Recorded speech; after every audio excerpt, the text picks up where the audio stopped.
అందరికీ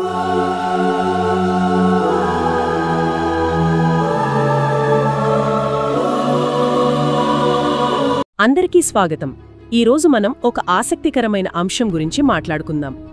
ఒక YouTube video transcript చూస్తే అమెరికా తన వాణిజ్య విధానాల్లో కొన్ని మార్పులు చేస్తోందని తెలుస్తోంది.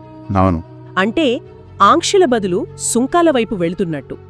ముఖ్యంగా మన దేశ ఔషధ, రాగి రంగాలను టార్గెట్ చేస్తున్నట్టు కొన్ని సంకేతాలు కనిపిస్తున్నాయి. దీని గురించి కొంచెం లోతుగా విశ్లేషిద్దాం. అసలు ఏం జరుగుతోంది? దాని ప్రభావాలు ఎలా ఉండొచ్చు? తప్పకుండా. అమెరికా ఇప్పటికే ఓ 20 దేశాలపై సుంకాలు వేసింది అంటున్నారు. కానీ భారతదేశానికి మాత్రం ఆగస్టు 1 దాకా టైం ఇచ్చారు. అవును. ఇది కొంచెం ఆసక్తికరంగా ఉంది కదా. ఒక పక్క టైమిచ్చి ఇంకో పక్క మందులపై 200%, రాగిపై 50% సుంకం వేస్తామని ఎందుకు బెదిరిస్తున్నారు? ఇంతకీ దీని వెనక ఏముంటుంది? ఇది ఖచ్చితంగా ఒక వ్యూహంలాగే కనిపిస్తుంది. చూడండి, ఆంక్షల నుంచి సుంకాలకు మారడం, ఆపైన భారతదేశానికి గడువు ఇవ్వడం, ఇవన్నీ గమనించాలి. ప్రయోజనాల కోసం భారతదేశం ఒప్పుకోలేదు.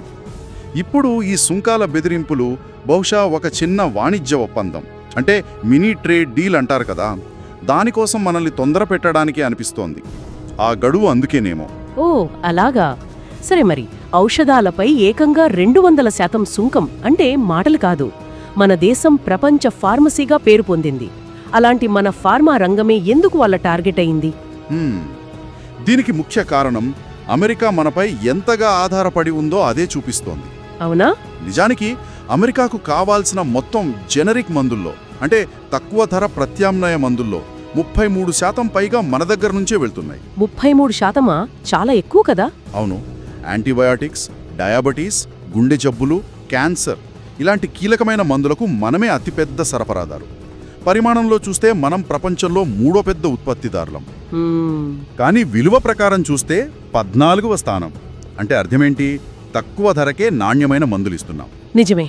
అమెరికాలో మందులు తయారు చేయాలంటే ఖర్చు చాలా ఎక్కువ. కాబట్టి ఇప్పుడు ఈ 200% సుంకం వేస్తే మనకు కొంచెం స్వల్పకాలిక నష్టం ఉండొచ్చుగాక. కానీ చివరికి భారం పడేది మాత్రం అమెరికా వినియోగదారులపైనే. ధరలు విపరీతంగా పెరిగిపోతాయి. ఎందుకంటే వాళ్ళు మన మందులపై ఆధారపడ్డారు. తప్పదు. అంటే ఇది వాళ్లకే ఎక్కువ నష్టం కలిగించొచ్చనమాట. సరే, అలాగే రాగి ఉత్పత్తులపై 50% సుంకం బెదిరింపు కూడా ఉందన్నారు. ఇప్పుడు ఈ ఎలక్ట్రిక్ వాహనాలు టెక్నాలజీకి రాగి చాలా కీలకం కదా. నిజమే. ఎలక్ట్రిక్ వాహనాలే కాదు, నిర్మాణం, డేటా సెంటర్లు, వీటన్నిటికీ రాగి అత్యవసరం. అయితే అమెరికాలో వాళ్ల రాగి ఉత్పత్తి 2020-2024 మధ్య 18% తగ్గిపోయింది.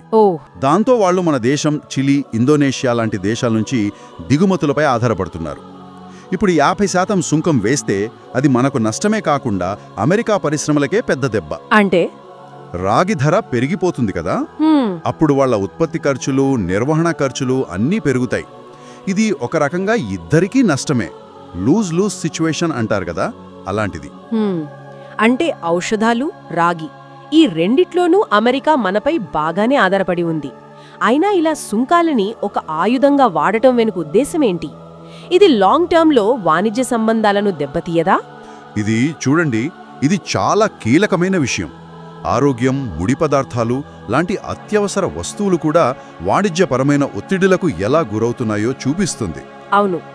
ఆ మూలంలో చెప్పినట్టు, అంటే దీన్ని తటస్థంగా చూస్తే ఇలాంటి చర్యలు దేశాలను తమ సరఫరా గొలుసుల గురించి మళ్లీ ఆలోచించేలా చేస్తాయి. కేవలం చైనాకు ప్రత్యామ్నాయం వెతకడమే కాదు, భారతదేశం లాంటి మిత్రదేశాలపై కూడా కీలక రంగాల్లో మరీ ఎక్కువగా ఆధారపడితే అందులో ఉండే రాజకీయపరమైన రిస్కులను కూడా ఆలోచించాల్సిన పరిస్థితి వస్తుంది. అంటే స్వల్పకాలిక వాణిజ్య లాభాల కోసం దీర్ఘకాలిక వ్యూహాత్మక బంధాలను పణంగా పెట్టడం ఎంతవరకు సరైంది అనే ప్రశ్న వస్తోంది కదా. సుంకాలను ఒక ఒత్తిడి సాధనంగా వాడుకోవాలని చూస్తోంది. కానీ మన ఔషధ, రాగి రంగాల ప్రాముఖ్యత, అమెరికా వాటిపై ఆధారపడటం చూస్తే ఈ ఎత్తుగడ వాళ్లకే రివర్స్ అయ్యే ఛాన్స్ కనిపిస్తోంది. అవును, ఆ అవకాశం ఉంది. ఇక్కడ మనం ఆలోచించాల్సిన విషయం ఒకటుంది. ఆరోగ్యం లాంటి అత్యవసరాలు కూడా అంతర్జాతీయ వాణిజ్య బేరసారాల్లో అంశాలుగా మారితే దేశాలు తమ ఆర్థిక ప్రయోజనాలను, తమ పౌరుల ప్రాథమిక అవసరాలను ఎలా బ్యాలెన్స్ చేసుకోగలుగుతాయి? ఇది నిజంగా ఆలోచించాల్సిన విషయం. ఖచ్చితంగా.